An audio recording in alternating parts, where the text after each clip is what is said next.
छात्रों good morning. कक्षा 6 विज्ञान में आज हम पौधों को जानिए के विषय में अध्ययन कर रहे हैं। कल हमने स्त्री केसर के विभिन्न भागों के नाम के बारे में पढ़ा था। अपना जो आज का टॉपिक है वह पुष्प के बारे में है और कल हमने पुष्प के जो विभिन्न भाग थे उनके बारे में पढ़ा। पुष्प के भाग पुंकेसर, स्त्री केसर और उसके पश्चात जो पुंकेसर के भाग हैं परागकोश और पुतंतु, और स्त्री केसर के 3 भाग वर्तिकाग्र, वर्तिका और अंडाशय। ये 3 भाग किसके हैं? ये स्त्री केसर के भाग हैं। जो पुष्प के बाह्य भाग में क्या आते हैं?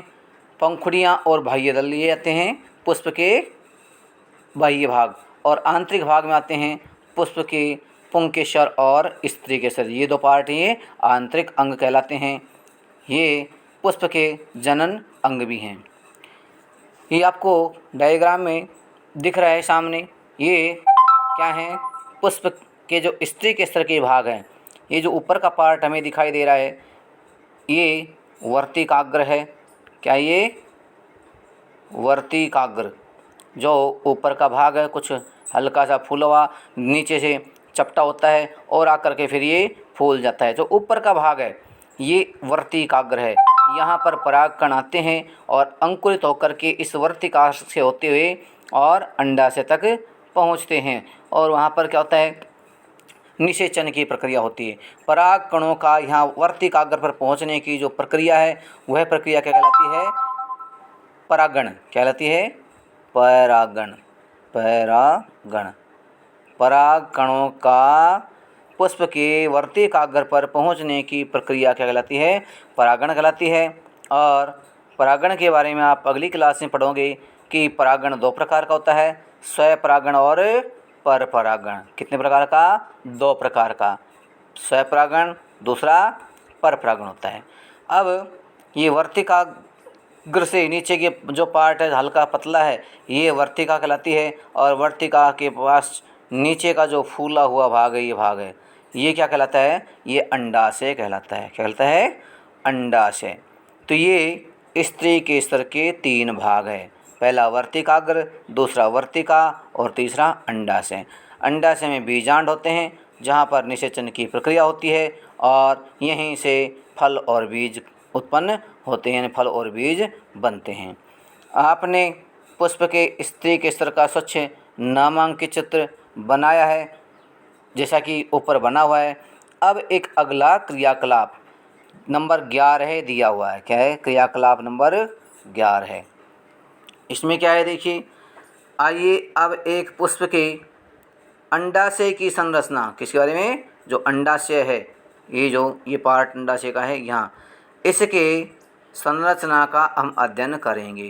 पुष्प के अंडाशय की संरचना का क्या करेंगे? अध्ययन करेंगे, जो आप 7.424 चित्र में देख रहे हैं।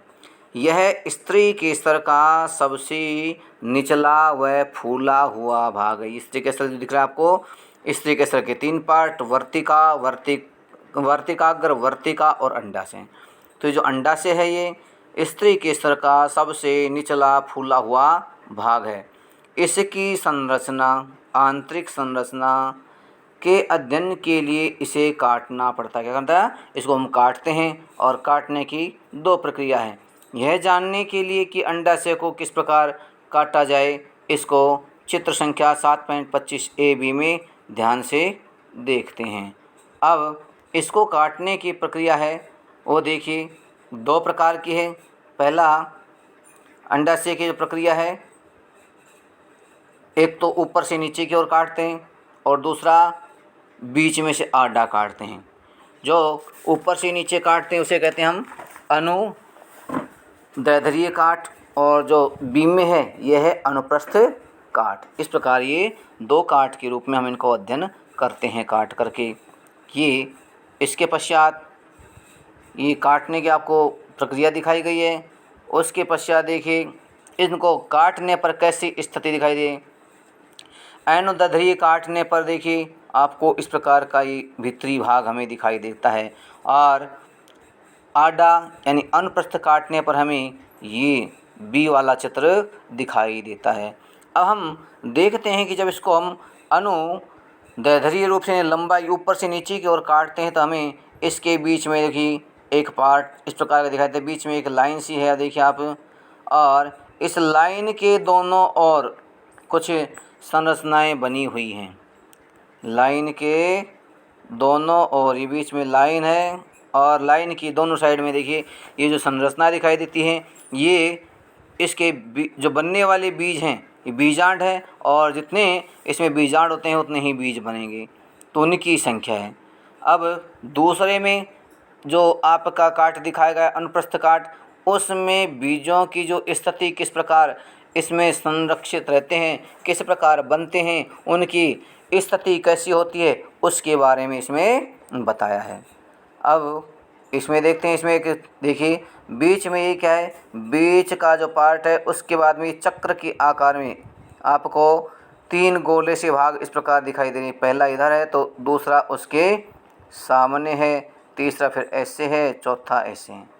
इस प्रकार हमें ये 4 स्थितियाँ दिखाई दे रही है, यानी ये बीज हैं जो इस बीच के भाग के चारों साइड में बने हुए आपको दिखाई दे रहे हैं। बीच का पार्ट है, बीच में से जुड़े हुए हैं, 1 2 3 4, ये 4 पार्ट हैं। ABCD लिखें या कुछ भी करें, ये जो 4 पार्ट हैं ये 4 बीज की स्थिति हैं जो बीच में मध्य भाग से इस प्रकार स्थित रहते हैं। अंडाशय की काट को सूखने से बचाने के लिए, आपने जो अंडाशय की काट काटी थी इसको सूखने के बचाने के लिए क्या करते हैं, इसको जल की बूंदें इस पर डाल देते हैं, ताकि क्या रहे, जल की बूंदें डालने से ये सूखता नहीं है और नरम मुलायम रहता है। आवर्धक लेंस की सहायता से, आवर्धक लेंस के बारे में हमने कल बताया था कि वह लेंस जो छोटी वस्तु को बड़ा करके दिखाते हैं। अक्सर आपने देखा होगा, हम पुस्तकें पढ़ने के लिए कुछ व्यक्ति क्या लगाते हैं, चश्मा लगाते हैं। ये चश्मे में क्या होता है, चश्मा भी एक आवर्धक लेंस है, छोटे अक्षरों को बड़ा करके दिखाने का कार्य करता है। जो छोटे अक्षर होते हैं वो जब हमारी नज़रें कमज़ोर हो जाती हैं तो उन अक्षरों को देख नहीं पाती, इसलिए इस पे लेंस लगते हैं, और इस लेंस के द्वारा जो छोटे अक्षर होते हैं वो बड़े अक्षरों के रूप में हमें दिखाई देते हैं। और ये जो आवर्धक लेंस है ये हमारे ज्योमेट्री में भी होता है। ज्योमेट्री में आपके एक छोटा सा लेंस आता है गोल, ये शीशे टाइप में पारदर्शी लेंस। क्या है ये, पारदर्शी लेंस है जो उसमें हैंडल लगा हुआ होता है, छोटा सा होता है। इससे आप देखेंगे कि उसमें अक्षर कुछ छोटे से बड़े दिखाई देते हैं। ये आवर्धक लेंस है, छोटे को बड़ा करके दिखाने वाला। क्या आपको अंडाशय की छोटी छोटी गोल संरचनाएं दिखाई देती है? आप इसमें देखेंगे, जैसे कि हमने डायग्राम इस प्रकार देखिए, छोटी छोटी गोल संरचनाएं इसमें आपको दिखाई देगी। इन्हें बीजांड कहते हैं। क्या कहते हैं इनको? बीजांड। ये जो हमें चित्र दिखाई दे रहे हैं ये संरचना का और जो ऊपर का, ये दोनों क्या है, बीजांड कहलाते हैं। क्या कहलाते हैं ये? बीजांड कहलाते हैं। अंडाशय के आंतरिक भागों को अपनी जो नोटबुक है उसमें हम चित्र बनाएंगे, और चित्र बना करके फिर उसका अभ्यास करते हैं, उनको देखते हैं कि इनकी स्थिति किस प्रकार की होती है। उसके पश्चात आगे देखिए कि कुछ और पुष्पों का अध्ययन करते हैं। किस करते हैं? कुछ और पुष्पों का अध्ययन करने के लिए अपने अध्यापक के साथ विद्यालय अथवा किसी पार्क के बगीचे में जाते हैं। कहाँ जाते हैं? क्योंकि अध्ययन करने के लिए, आपको बात को समझने के लिए, उन चित्रों के पार्टों को समझने के लिए हमें गुरुजनों की आवश्यकता पड़ती है। तो उनको साथ ले जा कर के विद्यालय में उपस्थित कोई जो गमले में फूल उगे होते हैं उनका अध्ययन करें, अथवा किसी पार्क या बगीचे में जाते हैं और वहाँ पर पाए जाने वाले जो पुष्प होते हैं उनके बारे में उनको तोड़ करके उनका अध्ययन करते हैं। एवं अधिक से अधिक पुष्पों का अध्ययन करते हैं। क्या करते हैं? हम जो अलग अलग प्रकार के पुष्प होते हैं उनको लेकर के अध्ययन करते हैं।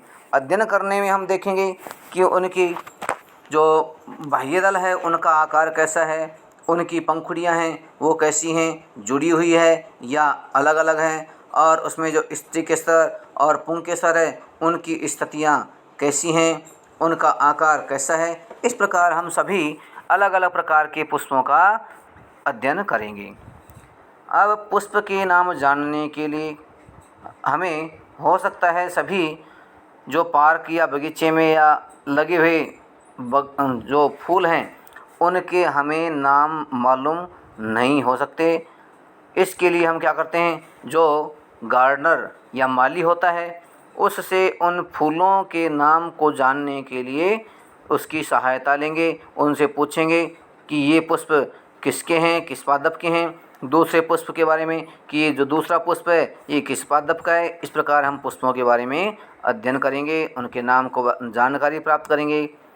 ध्यान रहे कि आवश्यकता से अधिक पुष्प न तोड़ें। हमें क्या ध्यान रखना है कि हमको वहाँ पर बगीचे में जा कर के, बाग में जा कर के, पार्क में जा कर के हमें आवश्यकता से अधिक फूल नहीं तोड़ने हैं। जितने पुष्पों की हमें अपने प्रयोग करने के लिए या जानने के लिए आवश्यकता होती है केवल हम उतने ही पुष्प तोड़ें। अन्यथा जो हम अधिक पुष्प तोड़ेंगे वो बेकार जाएंगे और जो बगीचे की सौंदर्यता है वह नष्ट होगी और वो बचे हुए जो पुष्प होते हैं हमारे किसी काम के भी नहीं आएंगे। तो आगे हैं नोटबुक में जो आपने सारणी 7.3 में लिखा है उसके आधार पर निम्न प्रश्नों के कुछ नीचे प्रश्न दिए हैं, इनका हमें वहाँ पे उत्तर लिखने हैं। प्रश्न क्या है अपने, क्या सभी फूलों में बाह्य दल, पंखुड़ी, पुंकेसर एवं स्त्री केसर पाए जाते हैं? तो आप देखेंगे लगभग सभी पुष्पों में बाह्य दल होते हैं और उनमें पंखुड़ियाँ भी होती हैं और पुंकेसर भी होते हैं और स्त्री केसर भी आपको मिलेंगे। कुछ पुष्पों में स्त्री केसर और पुंकेसर एक एक भी हो सकते हैं। वो पुंकेसर स्त्री केसर की स्थिति के आधार पर एक लिंगी पुष्प और द्विलिंगी पुष्प दो प्रकार के पुष्प होते हैं। आगे हैं, क्या आप फूलों के बाह्य दल, पंखुड़ी, पुंकेसर एवं स्त्री केसर पाए जाते हैं, इनका अध्ययन करेंगे। क्या पुष्प ऐसे भी हैं जिनमें उपयुक्त पुष्प अंगों में से कोई भाग नहीं पाया जाता है? तो कई बार पुंकेसर और स्त्री केसर में से एक ही जनन अंग पाया जाता है, इन्हें एक लिंगी पुष्प कहते हैं। क्या किसी फूल में इनसे अलग अलग भाग भी मिलते हैं? ऐसा कोई पुष्प जिनमें बाह्य दल, पंखुड़ी, स्त्री केसर और पुंकेसर के अलावा कोई नया पार्ट भी, नया भाग भी आपको मिलता है, इसका हमें अध्ययन करना है। क्या आपने ऐसे पुष्प भी देखे हैं जिनमें बाह्य दल और पंखुड़ी समान दिखते हो, यानी जो बाह्य दल है और पंखुड़ी हैं वो दोनों कैसे हैं, एक जैसे दिखाई देते हैं? ऐसे पुष्प भी हमने देखे हैं। क्या कोई पुष्प ऐसा है जिसमें बाह्य दलों की संख्या और पंखुड़ों की संख्या असमान होती है? हाँ, आप ऐसे पुष्प भी देखते हैं जिनमें बाह्य दलों की संख्या और पंखुड़ियों की संख्या असमान होती है, और इसके बारे में तो हम सभी गेंदे या हजारा जिसे बोलते हैं, गेंदा हजारा, जो पीले फूल आते हैं अक्सर माला के रूप में उपयोग लेते हैं, उसमें देखिए हमारे बाह्य दलों की संख्या कम होती है और जो पंखुड़ियाँ होती हैं वो अनेक होती हैं, बहुत अधिक पंखुड़ियाँ होती हैं। बड़े फूल होते हैं गेंदे के फूल, उसमें हमको ये देखने को मिलता है कि उसमें पंखुड़ियाँ कितनी हैं, पंखुड़ियाँ बहुत अधिक होती हैं। छात्रों, आज का अपना ये टॉपिक कंप्लीट हुआ, उसके पश्चात शेष बचा हुआ अध्याय हम कल कंप्लीट करेंगे। धन्यवाद।